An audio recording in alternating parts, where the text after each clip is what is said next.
be that you must keep pushing ahead. Because it's the outsiders who change the world and who make a real and lasting difference. Nothing worth doing ever came easy. Treat the word impossible as nothing more than motivation. The future belongs to the people who follow their heart no matter what the critics say. We must always remember that we share one home and one glorious destiny. We all bleed the same red blood of patriots. We all salute the same great American flag. Our best days are yet to come. Steel Truth, real journalism delivered here with your host, Ann Vandersteel.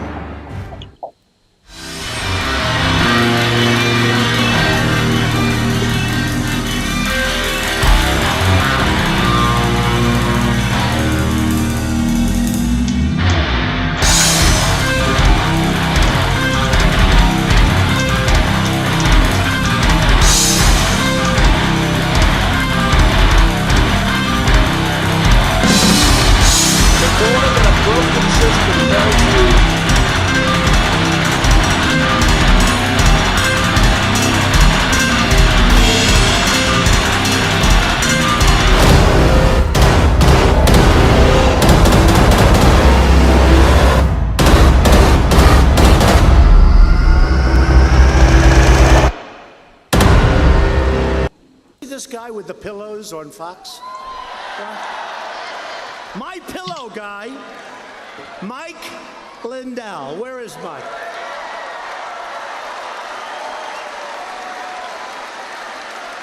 He is the greatest. I have never seen so many ads for so long. And you know what? I think he gets them for like peanuts. First of all, he does make a great product, great pillows. I actually used them, believe it or not. But he's been a supporter from day one. And I said, you know, I want you to be my ad buyer because I guarantee you he makes great deals. So I haven't asked him yet. Will you be my ad buyer, please, Mike? The My Pillow guy, thank you. And he's been with us right from the beginning, along with a lot of other folks, actually.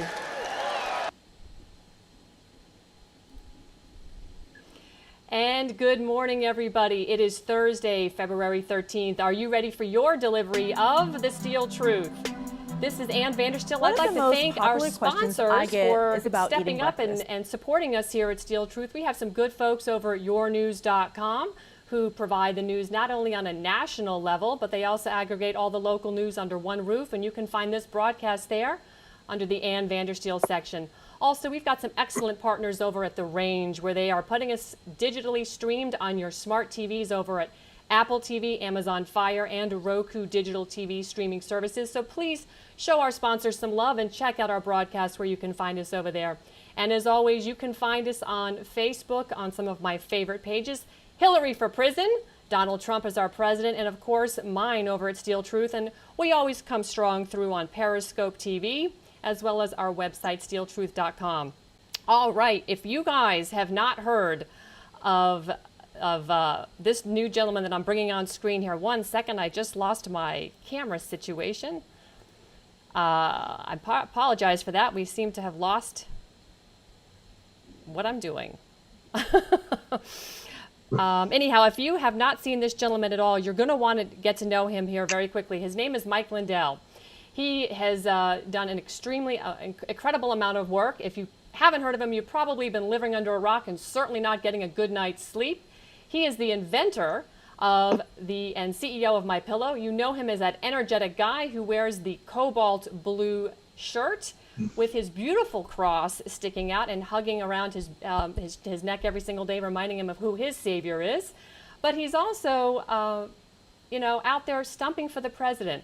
And I want to draw your attention to that because there's a little known fact that he is quite an enigma. He's a recovering drug addict, and he's just written a book titled, What Are the Odds? From Crack Addict to CEO.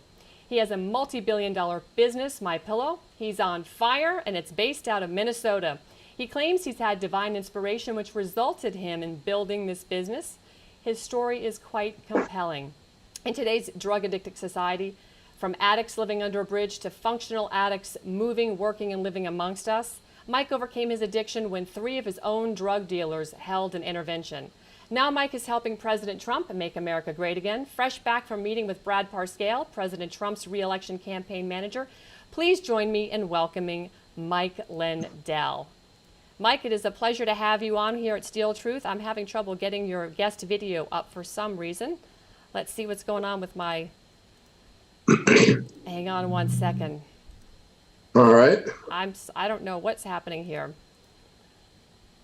Let me just delete that. All right.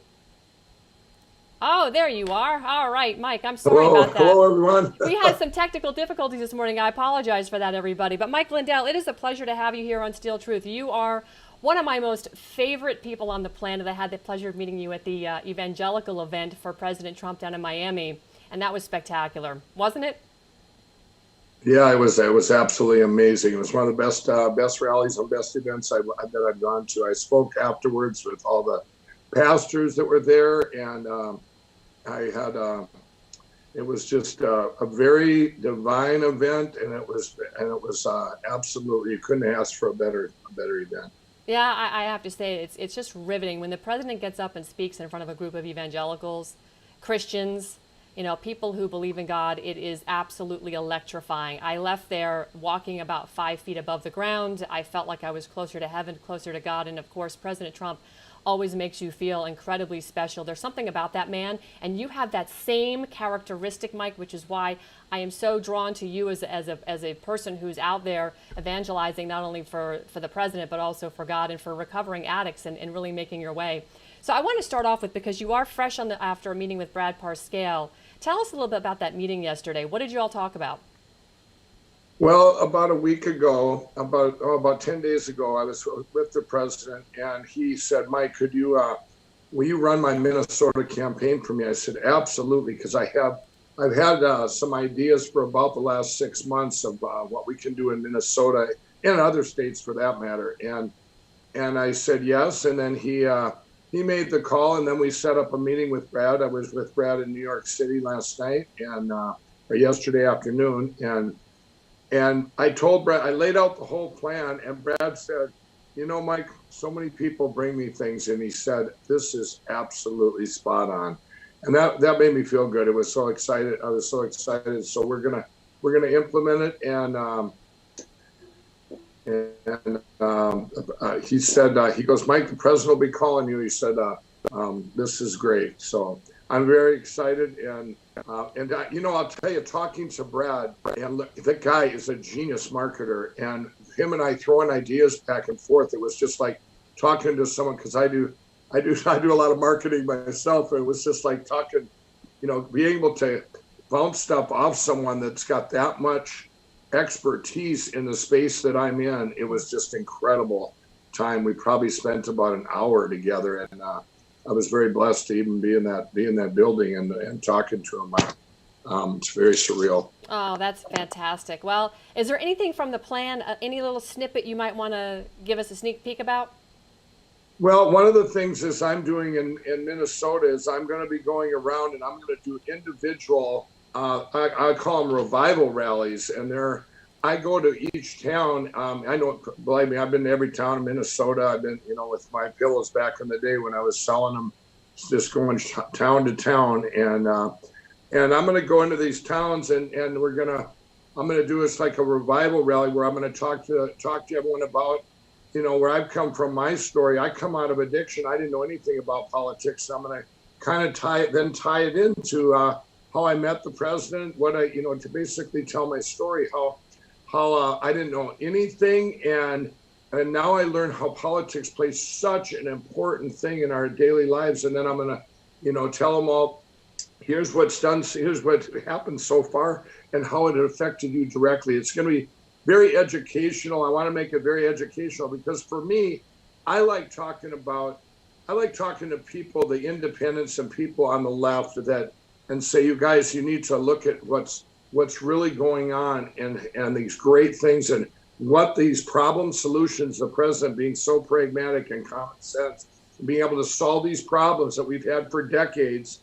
And I even told, when I spoke at the rally in Minnesota, the big rally, that's what I told people in there. I said, not to just get out and vote, but I want to, tell your, now we have proof of concept. So tell your neighbors and tell your friends from both sides, here's, if we keep this going, things are our everyday lives are going to be so amazing, and they're just, more and more every day. So doing those, I'm going to do about 20 of those little, call them revival rallies. Wow. Or mini rallies, and for the president.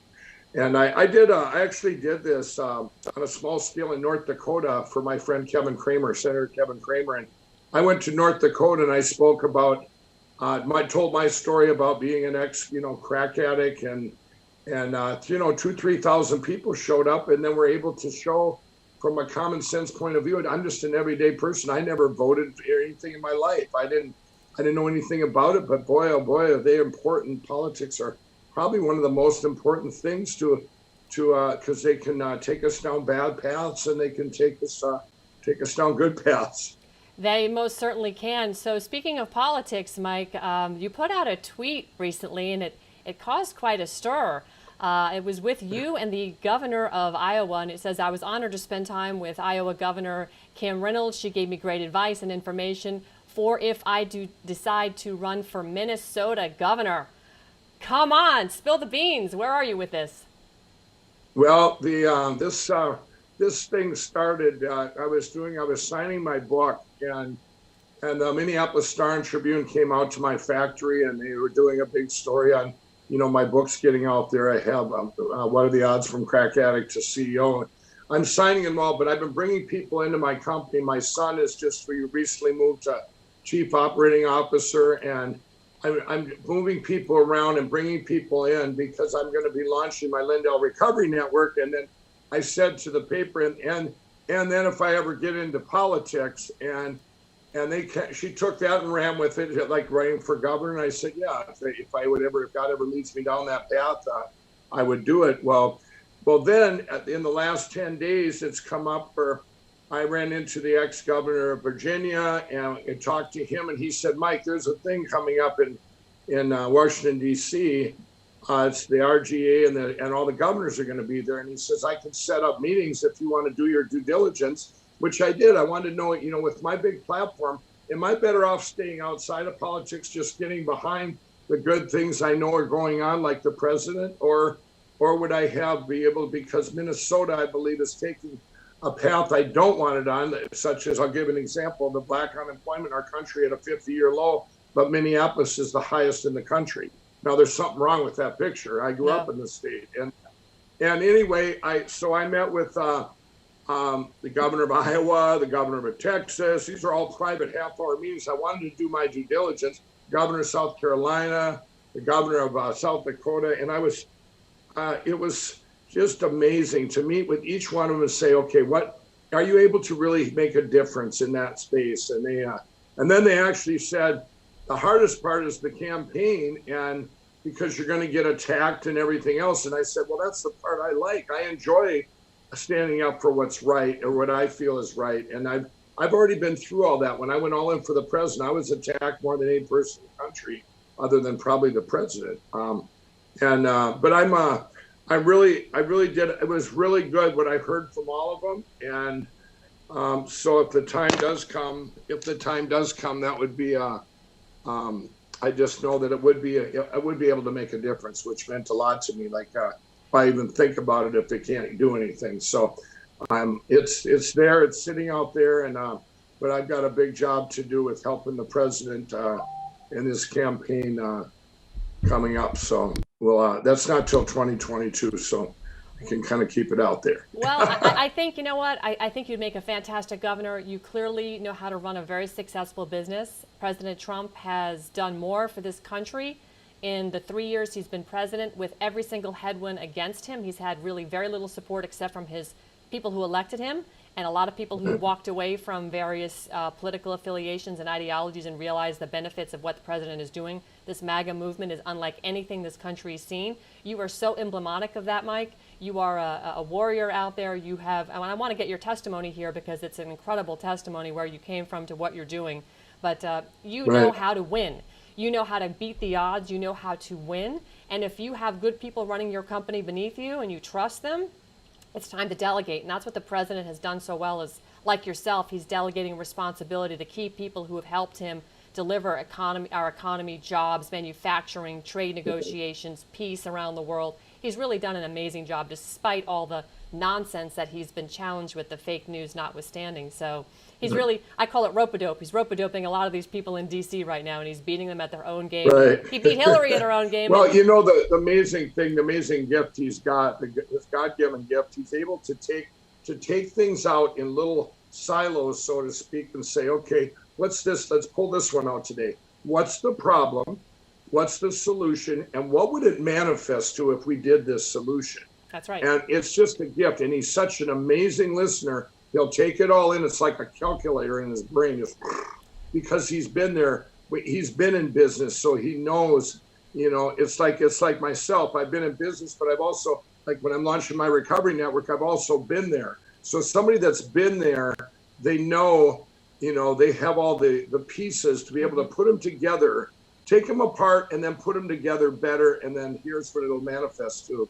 And so that's, you know, that's, and all the things he's done now, it's like people shouldn't even be hesitant going, wow, you know, here's a amazing proof of concept of all these great things. Before we went all in on faith, now we're going in on, okay, name one thing he hasn't done right. I mean, it's just been amazing. That's right. That's absolutely right. And I worked for him many years ago, and I've always said that about him. He was the most extraordinary listener when he would come into the office in Palm Beach, West Palm Beach, Florida, at Trump Plaza. He would walk in, he asked a couple questions, and then he just zipped the lip and he listened. And he was really well respected for that quality. Everybody at the building loved him. He was just he was a favorite. You know, people would look forward to his visits weekly down there when he was in season. You know, staying at Mar-a-Lago. Well, this is very exciting news. I encourage you. I know many people would encourage you. Politics is dirty, but you've seen ugly before. You've lived it. So let's move into your testimony and your story, because you did write a book about this. You know, and so I want you to kind of bring everybody up to speed. I have links in my YouTube description box for the Amazon link where people can buy your book, as well as your Vimeo link to your prologue, where you actually read the prologue to your book. What are the odds from crack addict to CEO? So go ahead, and I'm going to put your book up on the screen while you talk about this a little bit. Right. And they can get the book at my new platform, too, called mystore.com. That's you'll save a little bit of money off Amazon buying it off Amazon. Great. All right. So tell us a little about your testimony, Mike. I mean, you started out really struggling. Right. My story starts, you read the book, it's going to be like reading the best fiction novel you ever read in your life. And then you're going to go, what? This is all real? I've had, 14 near-death experiences, but more so the book's more about entrepreneurship, not giving up. And where my story starts is it goes, I don't believe addiction is a disease. I believe it comes from childhood wounds. It comes from fatherlessness. It comes from trauma that happens in childhood. And for me, my parents divorced when I was 7 years old, back in it was like 1969 or 68. And I was put into a new school at 7 years old. And I was the only one. Divorces weren't common then. So I would either talk to people, or I wouldn't talk to people, or I would show off. I would say, hey, watch me climb out this bus window and jump. I mean, just crazy things to try and fit in, or to try. I once lived in Las Vegas for 45 days and never talked to a soul. This was later on, but I'm just to tell you how I always thought I just didn't like small talk, not talking to strangers. So in the book, you're going to go, what? He doesn't talk? I mean, that for me, for my calling to end up being to talk is like the impossible odds in history. Well, anyway, when I got into the 1980s, I was introduced to cocaine, and boy, then I could talk your ear off. And it was, where drugs can, my self-worth was so bad, my self-esteem. I went to my 5-year reunion And this was kind of telling, and it's a scene in the book. At my 5-year class reunion, all my friends had graduated from college, started families with the same job. They had moved up in ranks, and I had worked at a grocery store and a drive-in theater and dropped out of the University of Minnesota on the first semester. And I'd been fired at the grocery store job, and I just I got to the 5-year reunion, and I just kind of took it over, and I started telling them about my going on a motorcycle, getting falling asleep, going skydiving, crashing the motorcycle. Then I get down skydiving, and my parachute doesn't open, or I tell the mafia $20,000 for football bets, and everybody's just going, wow, wow, wow. Well, that made me feel important, or my self-worth, that I'm having something to talk about. And I got home that night, and I'm laying in bed almost in tears going, I really wanted what they had. I wanted what they had, and it was like a loneliness. And I think so many addicts and so many people go through that, trying to fit in, that they're not good enough, that their self-worth is so low. But I was a very functioning cocaine addict for 20 years. I raised a family. I got me that white picket fence, a girl of my dreams, and got married. But I was still a very functioning addict. And then that switched to crack cocaine in the early 2000s. Now, during this time, I was always an entrepreneur. I had it was a problem solution thing. My sister popped a waterbed on the second story or third story of an apartment complex, and I became a carpet cleaner. And I had a lunch wagon business where you went into these industrial park and started that from scratch. But these different things I went into, I worked on a farm in Iowa for my uncle, and I decided, why is he making all the money? I'm going to go raise my own pigs. So I put them in basically a residential area, and they all got loose, and it was just these crazy things. But my mom calls, there's pigs all the way to Carver, get back here. And but I ran out of money to feed them. I was going to farmers and asking if I could pick up corn in their fields that was loose. And I mean, I had all kinds of failures and successes, but I didn't give up. But anyway, once it got into, and then I had little small town bars, and the bars, it was a very bad place for an addict, but I learned a lot about people, and I'd see so many different walks of life every day. But one of the things, if a stranger came in the bar and I was all by myself and I wasn't either high or had been drinking, I would wait on them and go, hey, let me know if you need anything. And I would act like I'm cleaning and say, well, I wish they'd leave, because I didn't know how to talk to people. It was like, you can't get rejected if you don't talk to people. And, I realized this years later why this behavior was going on. Well, anyway, the switch to crack cocaine in the early 2000s, I ended up having to sell the bars, or the bar when I had for 13 years. At the time, it was devastating, just like when I got fired at that grocery store way back in the day. And I look back now and I see things that happened. I want anybody out there, some things that can seem so devastating at the time, you look back later on, years later, and you go, wow, that had to happen, or I wouldn't be where I'm at now. Exactly. And these when about the time I could, in the book, on a parallel track now, God gave me this dream of my pillow, and I wrote actually the name first. There were no my's then, and I wrote my all over the house. And in the middle of the night, one of my daughters came upstairs. She goes, what are you doing? She's like 11 years old. And I go, I'm going to invent this pillow. I got this dream. It's going to change the world. It's going to be the biggest thing ever. And it's going to be called My Pillow. And she's looking at all the papers written with My Pillow. And she grabbed her glass of water. She headed back downstairs. She goes, that's really random, Dad.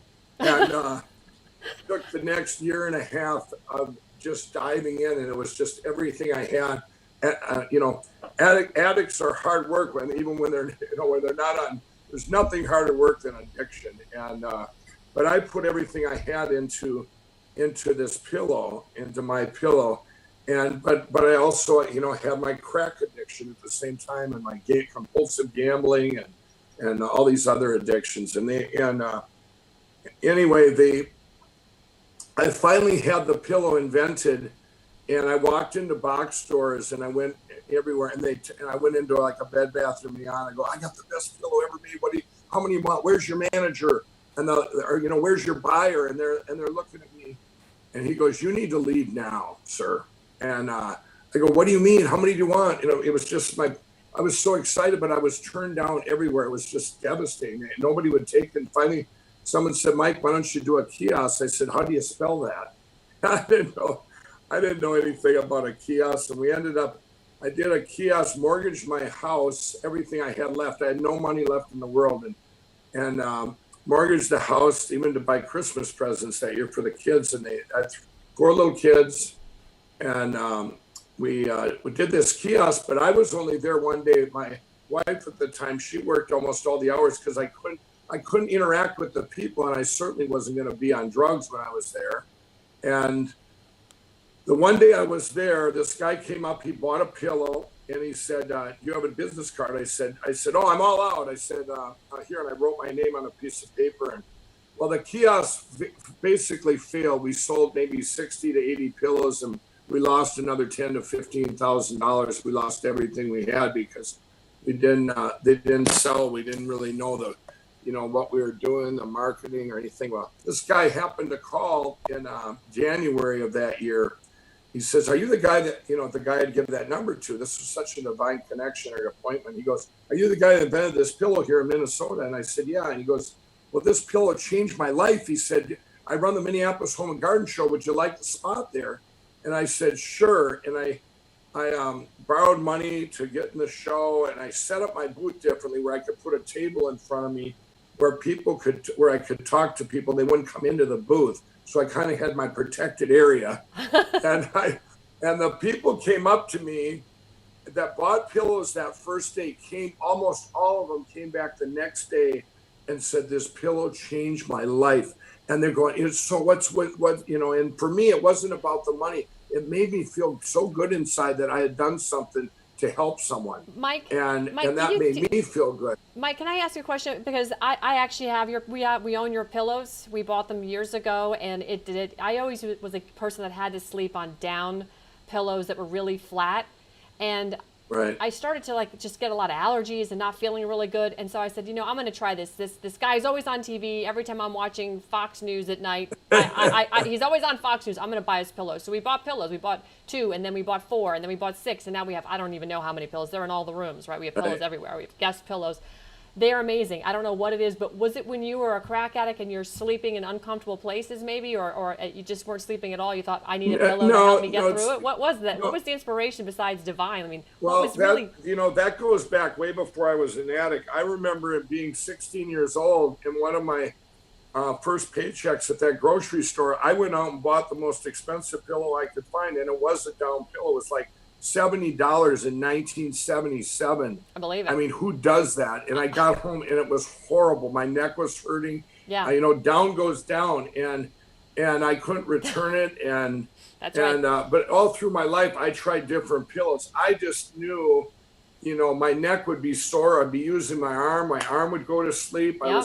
Eventually I was seeing a chiropractor and I'd see him and give him $100. 3 days later, I'd be right back where I started from. And it was like, I knew it was the pillow. And then when I went to invent my pillow, it was like, I wanted something you could adjust and it would hold in place. Yeah. Nobody wants hard. People like soft, but they want to be able to adjust it and hold your neck. And sleep is all about keeping your neck straight. That's right. And do you know that first initial, when I was getting those downloads and dreams and about my pillow, I've never changed the formula from day one once I had it. It's fantastic. It's fantastic, and I'm a big pillow person. I even bring the pillows with me. I'm going to CPAC in a few weeks. My pillow's going with me to CPAC. So that's awesome. I'm a big supporter of my pillow. By the way, we're getting some questions in here. We've sold 46 million now. Incredible. I have some questions, by the way, from the audience. Some people have been trying to connect with you, by the way, and one of them I happen to know. She runs an incredible school for special needs kids. She's got a manufacturing question for you, so I'll give that to you after the show. But we've got a good friend, Wesley Felix, in here, victim of Fast and Furious, is in the house. Somebody is asking, how long have you been clean? When did you finally enter recovery? What was the year for that? Well, I'm getting to that part. It was January 16, 2009. Maybe I can bring it right up to there now. Okay, great. Yeah, so I did that. So when I got into that show, I ended up doing shows and fairs, county fairs and state fairs and shows for like 7 years. Wow. And during that time, I lost a 20-year marriage. I had so much betrayal, people trying to take my company. We were making pillows basically in our living room, and plus I had this parallel addiction of crack, and we ended up getting divorced. She couldn't take it anymore and left in the middle of the night. She couldn't take where we were going, and she left in 2007. And in 2008, I was all alone. I had lost my house. I was losing another place I had, and this house in the woods, and but I was living down. I was hiding out in downtown Minneapolis. I had a warrant for my arrest, and I was going to be found innocent of it, which I was, by the way, on that time. But I was downtown Minneapolis. I had been up for 14 days with no sleep, and the drug dealers, there was 3 of them. I came out of the room, and they said, I said, "What are you guys doing?" They go, "Mike, you've been up for 14 days. You're going to bed." I said, nobody's going to sell you crack anymore. And I said, "What is this, an intervention?" He goes, "Call whatever you want." And 2 of them left in disgust, and the one of them stayed there to make sure I went to sleep. Well, he finally fell asleep when I was finally out of crack, and I'm farming on the floor, picking up things, thinking it's crack, and that's what crack addicts do, scraping the pipe. But anyway, he finally went to sleep, and I headed out to the streets of Minneapolis at 2:30 in the morning, and I couldn't buy crack anywhere. The one guy had got the word out. I spent an hour trying to buy crack. Nobody would sell me crack. And I got back upstairs. And here's what he said. He goes, "Give me your phone." He says, "You've been telling us for years about this book you're going to write. You're going to need that for that book." And the picture he took is actually on the cover of the book. But he said these words. He said, "You've been telling us for years that this My Pillow thing is just a platform for God, and you're going to come back and help us all someday get out of addiction, and we're not going to let you die on us." Because I would always tell them that I had a bigger calling, and I was going to come back and help them all. By the way, 2 of them work for me now. One's a born-again Christian, and I have returned to, I was good on my word, but anyway, I didn't quit that day. It ends up getting to December of 2008, and my friend came back to me, and this is really key to my recovery network. He came in, and I had nothing left in the world, and it was December of 2008, and I'm in there staring at the ceilings of this house I'm going to lose in a week. And he came walking in, and his name was Dick, and he said, he was my friend. He was my equal. We had both done cocaine at the same time in the 80s. We had both switched to crack in the early 2000s. But I heard he had found the Lord and been clean for 4 years, and I hadn't seen him. And he came walking in. I said, "Dick, what are you doing here?" And he goes, "I don't know, man." He said, "The Lord led me here. What are you doing?" And I said, "Well, as long as you're here, I got some questions for you." And one of the first questions I asked him, I said, "Is it boring?" And to this day, he said, "No, man, it ain't boring." Now, to this day, I don't know if I was asking him about Jesus or if I was asking about being off drugs. And anyway, he had all these answers for questions that only I would respect his answers, because he had been where I've been. Right. And I call that a hope match. And they in my book, and then also in my new platform that I have launching, this Lindell Recovery Network. But a month later, on January 16th, 2009, I knew that one more day that I would never be able to do what God called me to do again. It would be another path, that whatever path I was on. And so I prayed that night. I said, "God, I want to wake up and never have the desire again, and for these addictions." And I woke up the next day and they were gone. It was just a miracle. But 2 months later, I actually felt drawn to my church. Was a faith-based treatment to go in there and find out why I was an addict in the first place. And I learned so many seeds were planted in there of how that divorce had affected me, and all these different things. And it's interesting about my sister after I quit, she goes, "You need to pray for favor." And my company had been taken, and I had to go into and borrow some money from these guys that wear these suit and ties. I was always afraid of guys that ate with more than 2 quarts or wore ties. And but I had to go in to borrow this money, and to pay off these guys that had stole everything from me. And I walked in there and I started telling them this was a story. I said, I said, I need to borrow 30,000. I'll pay you back 40,000 in 2 months. I'm going to do shows. I'm going to have an infomercial someday, blah, blah, blah. And I used to be a crack addict and all this. And one of their guys says, well, when did you quit crack? And I said, last Thursday. and 4 of them got up and left the room and said, for that reason, we're out. Well, they ended up giving me the money. I ended up paying them back, but there were this miracles like that kept happening to me. And I ended up getting my company, getting back the betrayal. And I want to tell one thing, in 2011, I told my friends and family, let's pool our money and let's make an infomercial. If no one's going to take my pillow, we're going to bring it right to the people. And I said, let's all put our money together. And I said, I didn't know infomercials fail. They're just to go into box stores. And I said, I want to do it with a real audience. And these producer guys said, no, you need an actor and this will never work. And all these naysayers. And I just did it anyway. But the producer, the night before when we were doing our reads in August of 2011, we were filming it the next day. And here they came in and we were doing our reads, and he texted the other guy, said, this is the worst guy I've ever seen. He'll never make it on TV. And the next day he was kind of right. We brought in a teleprompter and a table, and I was able to do it. And it launched October 7, 2011. I had 10 employees, and 40 days later I had 500, and it was the number one infomercial in December 26th of 2011. That's incredible. Mike, just isn't it? It's really an incredible story. And frankly, there we go. We got your video back. I lost your video for a second. So let me just get you back up over here. Okay, awesome.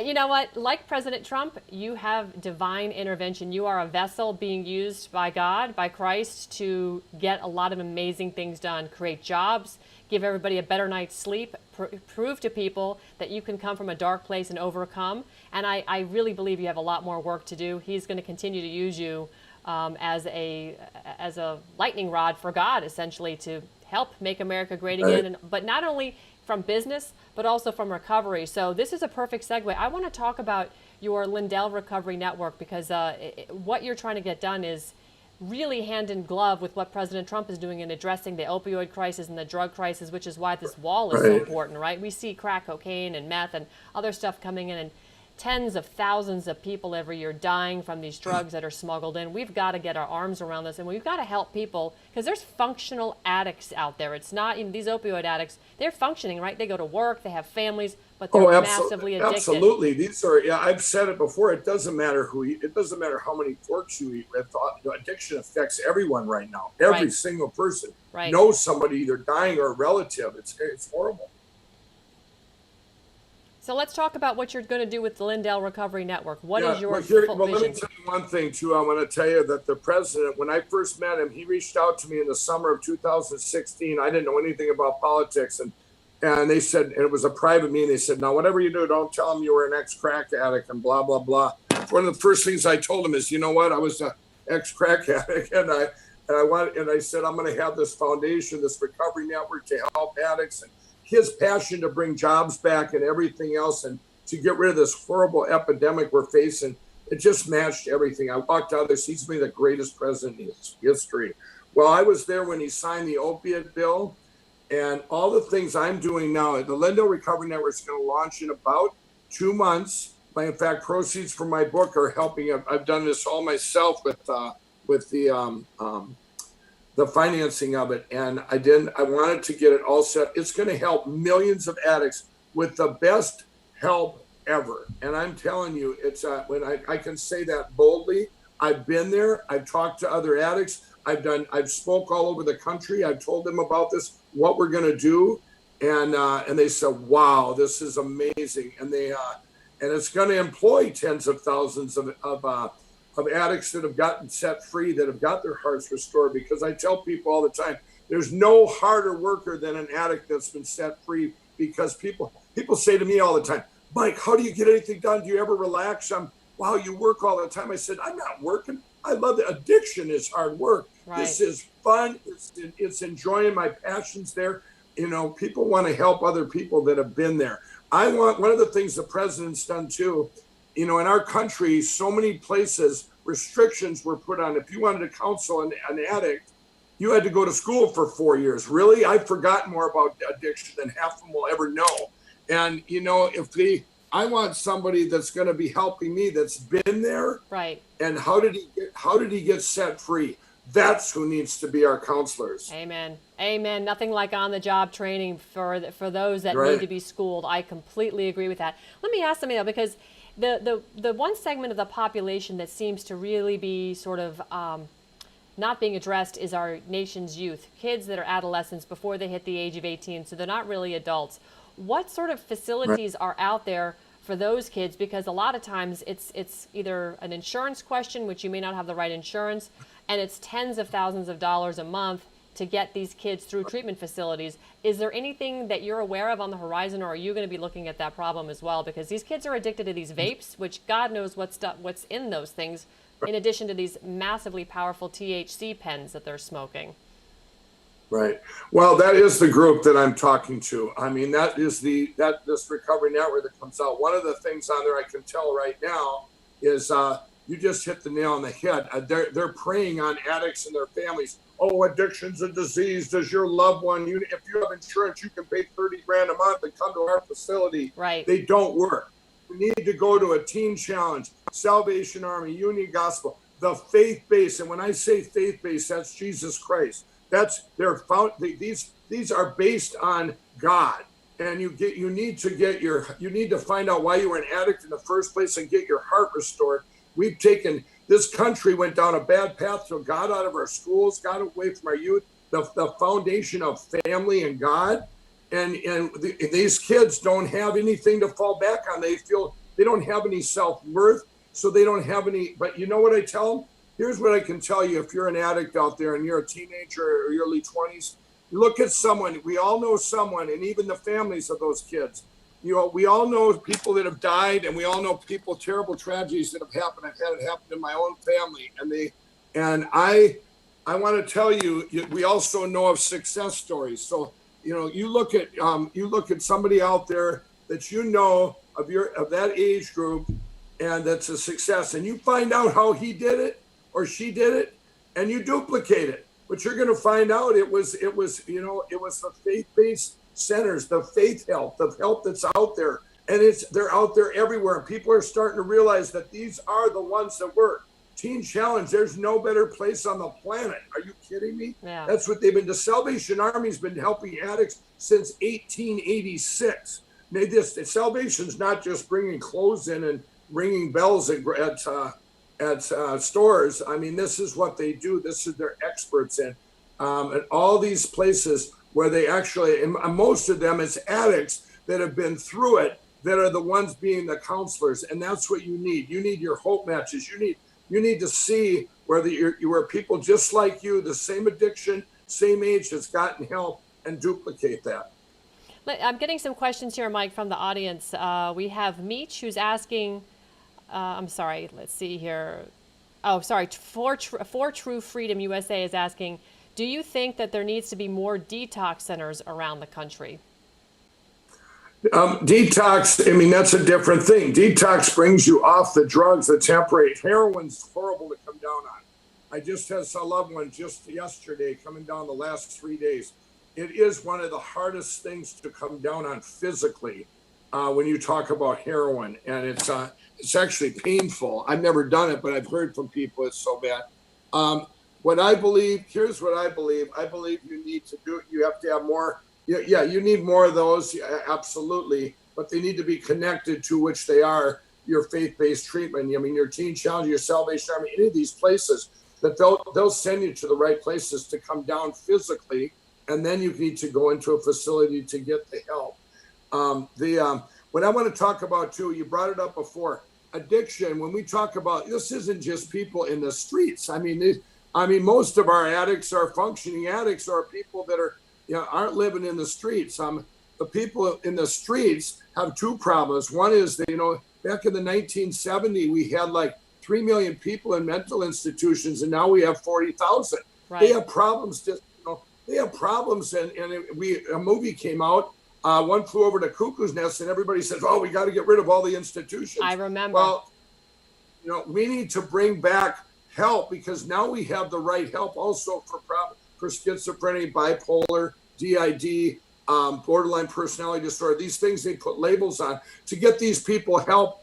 That then now we have the right things we have the right ways to help them, and then you take them out, and then you help the addicts in the street.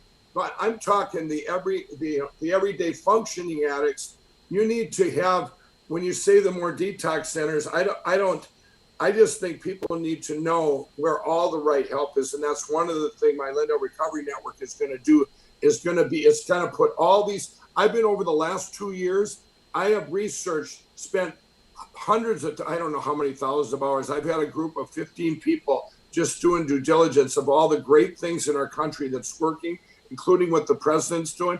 And it's going to be like this big, you're just going to go there and you're going to have the information you need.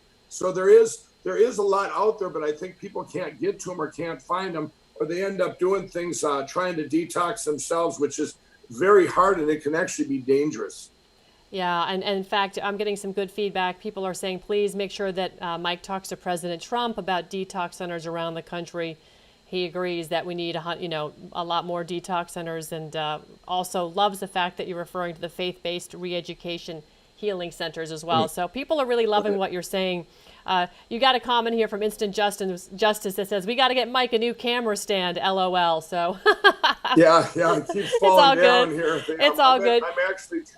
I'm actually traveling. I've had to kind of make this up this morning here. Listen, we're just grateful that you're with us. It's all good. It's all good. This is what's so great about podcasting. This is real life. This is not high-end fake news media studios. We're real people just trying to get the message out. That's all we're trying to do here.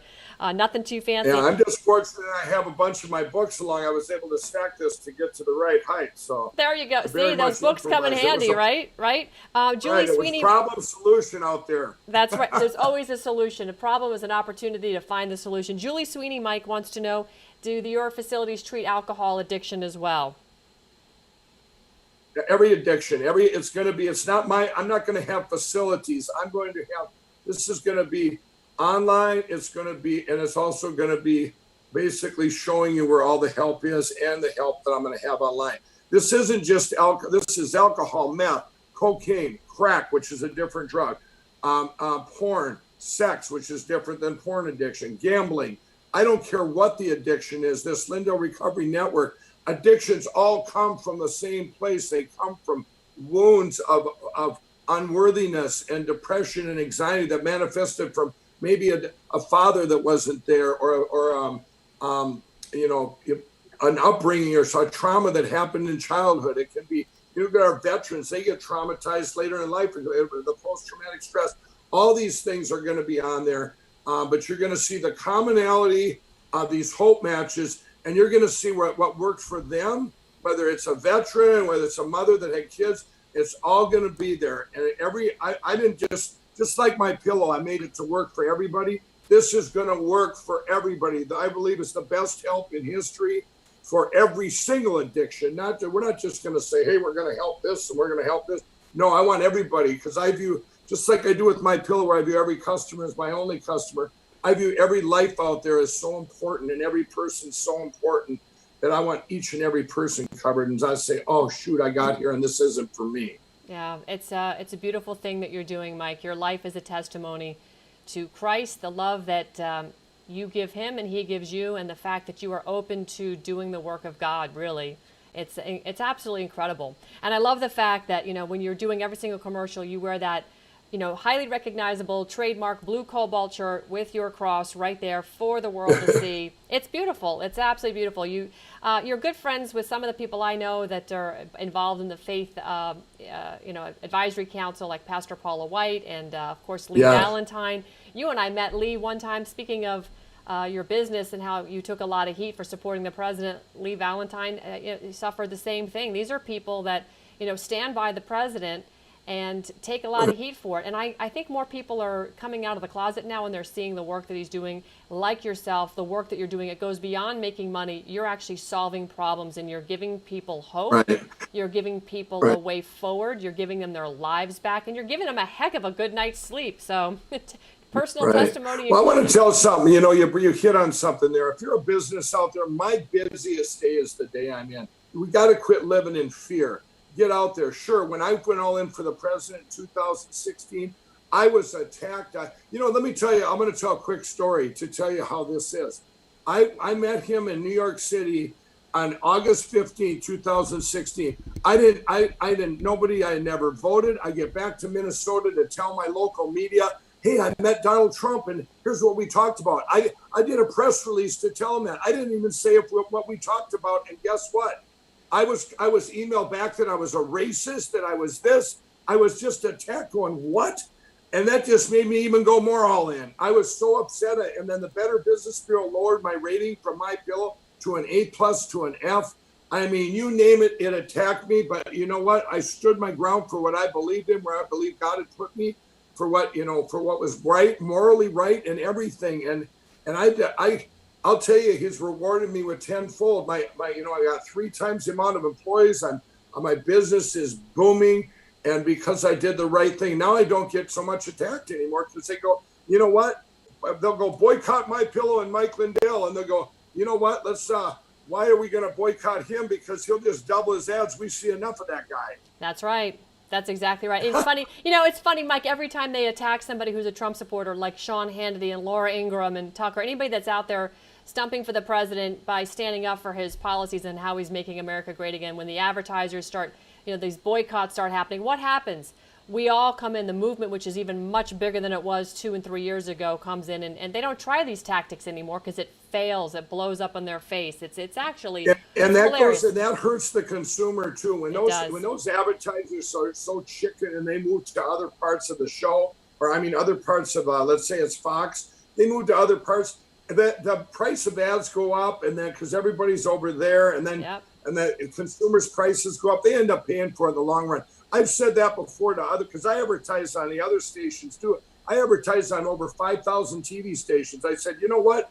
I still advertise on ones, even the ones that badmouth me. I don't say, well, I'm not going to advertise here and do my own judging. You know what I mean? I keep that separate. And that's right. That's right. And good for you. And God bless all the work that you do, Mike.